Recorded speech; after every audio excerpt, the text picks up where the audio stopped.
he saved a dying wolf. But a few months later, the impossible happened. Before we begin, a little roll call. Write down what city you're from, we're curious where we're being heard from. Now let's go. I was told that wolves don't know what duty is. That they only live by instinct. You know, I thought so too, until I found myself alone with death. The snow crunched beneath me as I fell face down. Pain pierced my side and the air rushed out of my lungs, leaving the taste of blood in my mouth. I tried to inhale, but instead of air, fear rushed down my throat. Ice. Frost. Darkness. At that moment, I knew it was over. But then I heard a sound. Muffled, tentative. Someone was approaching. I opened my eyes and saw them, eyes glowing in the dark, hungry, waiting. Wolves. And among them, her. Snow lay on her fur, melting into tiny drops of water, but she didn't move. The she-wolf breathed heavily, her flanks rising and falling, slower each time. Her eyes, two dark lakes, looked at me without fear, only weariness. She knew she was dying. I froze. A voice sounded in my head, "Don't interfere. It's nature. Wolves are predators, they don't need saving." But I was already down on my knees. The wound was deep, claw marks, torn flesh, blood caked in frost. She could no longer fight for her life. Yet when I reached out, her lips twitched, revealing fangs. A cautious warning. "I won't hurt you," I said, though of course she didn't understand the words. But she understood the voice. She studied me for a second, then lowered her head tiredly. I gritted my teeth. If I left her here, she wouldn't last an hour. If I took her with me, what next? I sighed and sprang into action. I carefully wrapped my scarf around my arms so as not to get blood on my clothes, then, with a grunt, lifted her up. She was lighter than she looked. Almost skin and bones. I took a step toward my cabin. Why the hell would I do that? The she-wolf didn't answer. Santiago dragged the she-wolf into the cabin and slammed the door shut with his foot. His breath hitched, his hands shook. He glanced at the animal. She was weak, but the tension in her eyes never faded. "Well, friend, you and I are in trouble," he muttered, throwing off his wet jacket. He laid the she-wolf down by the hearth with an old blanket under her head. The blood was already caked, but the wound looked frightening, deep, lacerated. Some wild animal must have gotten a hold of her. Santiago went to the locker and pulled out a first aid kit. "Now, bear with me," he said, more to himself than to her. When he returned, the she-wolf was looking at him in a way that gave him goosebumps. Her gaze was wary, dark eyes burning through him. She couldn't fight, but the warning read in them, "Try to touch her and I'll do what I can." Santiago sat down next to her and slowly reached out his hand, holding a bottle of alcohol in the other. "This won't please you or me, but there's no choice." As soon as he touched her fur, the she-wolf twitched. Even in this state, she tried to grin, but there wasn't enough strength. Santiago didn't pull his hand away. "Don't," he said quietly. He began to treat the wound, teeth clenched from exertion. The she-wolf flinched, but tolerated it. When the alcohol touched the exposed flesh, she tried to rise, but there was no strength. She growled, muffled, without the previous menace. Santiago exhaled heavily. So much for the good girl. He felt like he'd spent an eternity at her side. When the bandaging was done, he leaned back and looked at her. She wasn't growling anymore, just staring. There was no more rage in that look, only weakness. "Now go back to sleep." He didn't know if she heard him. After a few minutes, the she-wolf's eyelids fluttered and she fell asleep. Santiago sat by the fireplace, warming his frozen hands. The cabin was quiet, only the crackling of the fire and the she-wolf's heavy breathing filling the space. "What am I even doing?" he thought. He was rescuing a wild animal, risking being torn apart when it gained strength. But something inside said, he had done the right thing. It had been a long night. The she-wolf opened her eyes several times, but did not move. Santiago didn't sleep much either. At one point he dozed off in his chair, but through his sleep he heard a strange sound. A muffled, cautious movement. He opened his eyes. The she-wolf was standing. Her paws trembled, but she stood up. Stared at him, tense, wary. Santiago froze. They stared at each other for a long moment. The she-wolf stepped forward. Another step. He didn't move. She stopped beside him, so close he could feel her breath. Now she decides, he thought. She could have attacked, could have run away, could have done anything. But she just looked at him one more time, and gently settled down at his feet. For the first time all night, Santiago exhaled. Trust is a fragile thing. Especially between man and beast. But this night, in the silence, surrounded by snow and cold, it was born. The cabin smelled of smoke and something else wild, foreign. The she-wolf had been here for weeks. In that time she had recovered, her fur had grown thick and shiny again, and there was something in her eyes that hadn't been there in the first few days, strength. Santiago saw it. And he knew she wouldn't stay long. He sat by the fireplace, lazily turning over the old hunting knife in his hands. Outside, the forest rustled in the wind. The she-wolf lay in the far corner of the cabin, curled up in a ball. They were used to each other's silence, but today it seemed especially heavy. Santiago remembered the moment he'd first seen her out of hiding. A few days ago, she had walked slowly to the threshold of the hut and lifted her muzzle to the sky. Breathing in the air, listening to the sounds. Her tail twitched and her ears caught every movement. She was remembering the forest. And he realized that soon she would be gone. Each day she slept less and less by the fireplace and more by the door. Sometimes she was drawn toward the window, looking out into the night, sniffing the air as if she sensed something. One day Santiago opened the door, letting her out into the fresh air. She came out, but she didn't run away. She stood for a moment at the threshold, looked at him over her shoulder, then lay straight down in the snow. It's not time yet, he thought then. But the time was coming. That night Santiago awoke to silence. Cold air slid across the floor. The door was open. He sat up in bed, looked around the room. The she-wolf was gone. His heart clenched, but he wasn't surprised. He stepped out onto the threshold. The snow glistened under the moon, the forest whispered night stories. And there, at the border of light and shadow, he saw her. The she-wolf stood, motionless as a statue. She looked at him, and then at the forest. Santiago didn't say a word. Neither did she. And then she just turned around, and walked away. Didn't run, didn't hide instantly. Just walked away. Didn't turn around. Santiago stood on the doorstep for a long time. He knew it had to happen. Knew that wolves don't bond, that they live by instinct. But his chest felt empty. He slammed the door shut and sat down by the fireplace. Well, that's right, he said to himself. But then why was it so quiet? Santiago was used to being alone. After the she-wolf had left, the cabin was quiet again. But now that silence seemed different. Different from what he was used to. Several days passed. The forest lived its own life. Santiago hunted, chopped wood, mended the roof. Everything was the same as before. Almost. Sometimes he caught himself looking at the forest a little longer than he should.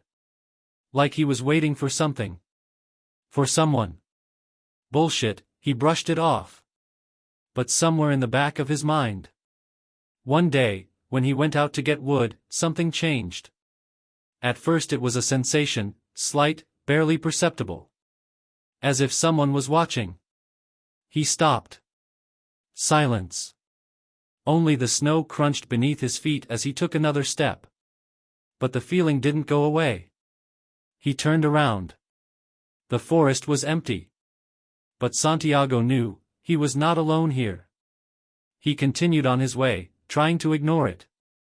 Perhaps it was just his imagination. But as he took a few more steps, something crunched beneath his feet. Santiago froze. And realized he had made a fatal mistake. The ground was gone from under his feet. He didn't even have time to cry out before he collapsed.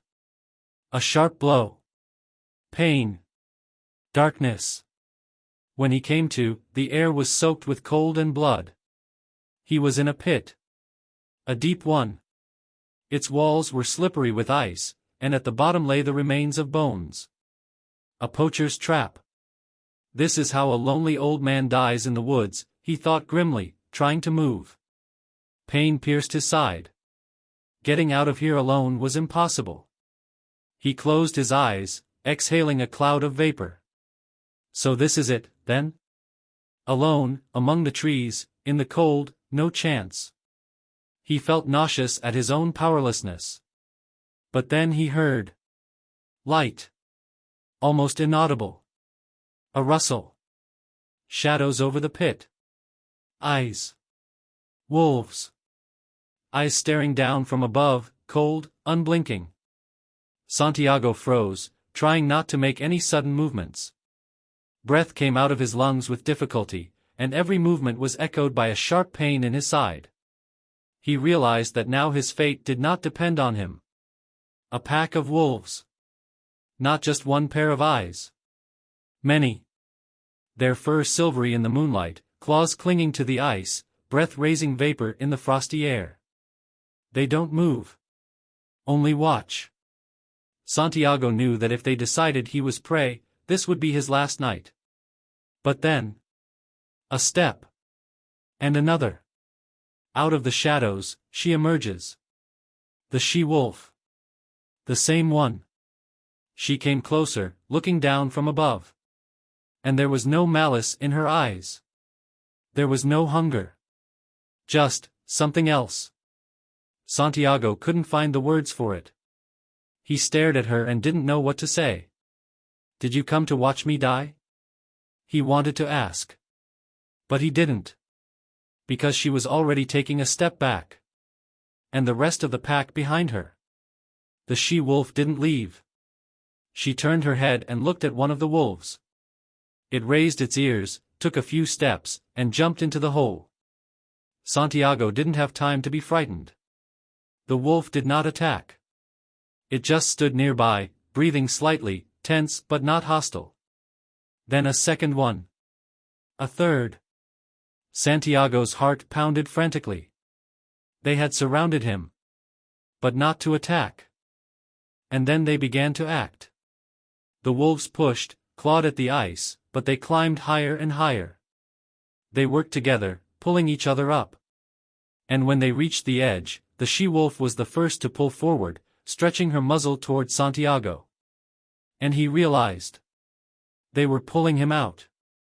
With shaking hands, he grabbed at the wolf's fur. Pain shot through his body, but he didn't think about it. They were pulling. Together. Step by step, bite by bite, clinging to whatever they could. And then the light. Cold. Freedom. He collapsed in the snow, unable to move. And when he opened his eyes, they were gone. All of them. Except for her. The she-wolf stood a meter away from him. She was watching. And Santiago looked at her. Without words. No movement. She blinked. Turned around. And disappeared into the woods. And he lay there, trying to understand what had just happened. Santiago lay on his back, looking up at the night sky. His breath came out in white vapor, his heart still pounding in his chest like it was trying to break free. He was alive. But why? Wolves don't save people. They're not supposed to. They're predators. They're wild. They are beasts. But he could still feel their warm fur on his arms. He slowly pulled himself up, groaned in pain, but forced himself up. There was silence all around. Only the wind rustling in the branches, only the moon looking down from above, as if witnessing this strange, impossible event. Santiago shifted his gaze to the snow in front of him. Footprints. Wolf tracks. They led away from him, disappearing into the darkness of the forest. But beside them were others. He squinted, leaned in. Yes. Footprints. His tracks. They ran parallel. Like he hadn't been alone all this time. Like someone had been walking beside him. Santiago exhaled, brushed the snow off his face, and shook his head. Gee. The she-wolf hadn't just saved him. She'd been watching. She hadn't left. And at some point, she'd made a decision. Santiago turned toward his cabin. He needed to get there. Everything inside hurt, his body ached, but he knew he could do it. He took a step. Then another. And at that moment, he felt that look in his eyes again. Warm. Hidden. He turned around. The branches of the trees swayed in the wind, hiding the silhouette among the shadows. But he could see it. Somewhere out there, in the deepest part of the forest, at the darkest point, two eyes were watching. Dark. Deep. Familiar. And before he could blink, they were gone. Santiago grinned. And went home. Wolf gratitude was not something that could be understood in words. But he had seen it. And now he knew it. The cabin was dark, smelling of wood resin and the faint smoke of a dying fire. Santiago sat down on the bed and threw off his boots, but his fatigue prevented him from even thinking about sleep. His head was still buzzing. The warmth of his body gradually melted the ice on his clothes, drops of water ran down his sleeves, but he didn't notice. A single thought pounded in his temples. Why? He raised his eyes to the window. Outside, the snow lay pristine, covering all traces, as if nature was in a hurry to erase any evidence of what had happened. But he knew what he had seen. Those footprints were coming right next to his. From the trap. All the way to the cabin. Hadn't just left there in the woods, hadn't run back to his own. She walked beside him. Why? He rubbed his face with his palms, trying to find an explanation. Wolves don't have feelings, biologists say. They have no attachments except those dictated by instinct. Then what was it? Something else. Santiago stood up again, walked to the door and opened it ajar. The wind hit his face, cold, penetrating. In front of the porch, the snow seemed slick, but he knew where to look. Farther away, at the very edge of the clearing, just barely visible in the moonlight, were the very tracks. The wolves. He stepped over the threshold, breathing in the frosty air. Are you still here? There was no answer, of course. He looked toward the forest. The dark trees towered like giants, hiding secrets in their depths. Somewhere out there now was her. Maybe standing in the shadows, watching. Maybe she was already gone. But somehow he had the feeling she was still here. Wolf gratitude is not something that can be explained in words. Santiago shook his head and walked back into the house. As he closed the door, he suddenly felt lonely. Not the kind of loneliness he'd felt before. Not that familiar, settled loneliness where you get used to being on your own. It was different. It was as if someone who had been there for him was gone. He sat down by the hearth, threw a couple of logs into the fire, and watched the flames slowly flare up. No, he didn't expect the she-wolf to stay. That would be foolish. She's a wild one. They're all wild. But something in him still hoped. At least one last look. Just for one moment, to see her eyes one more time. But she left without turning around. As if it had never happened. Santiago grinned and shook his head. You're a fool, he muttered to himself. Maybe he was just imagining it. Maybe it was all a mind game. Wolves don't know gratitude. Wolves don't save people. But then why was he alive? Why wasn't he lying in that pit, prey to those same predators? He looked down at his hands. The warmth of her fur was still in his mind. And he knew he wouldn't forget the sensation. Outside the window, the wind howled. Santiago looked up. No, not the wind. The sound was coming from the forest, long, deep, filled with an ancient, unknown longing. A sound that sent a chill down his spine, but not of fear, but of something else. As if he were being told, "See you later." As if he was no longer alone. He slowly closed his eyes, listening. He knew that this sound was not meant for him. But he also knew that he had heard it. Which means he is no longer just a man among the beasts. He is part of their history. Just as they had become part of his. Santiago grinned and, feeling his fatigue finally release him, whispered. "Good night, girlfriend." Somewhere far away in the forest, another voice howled. And then, silence.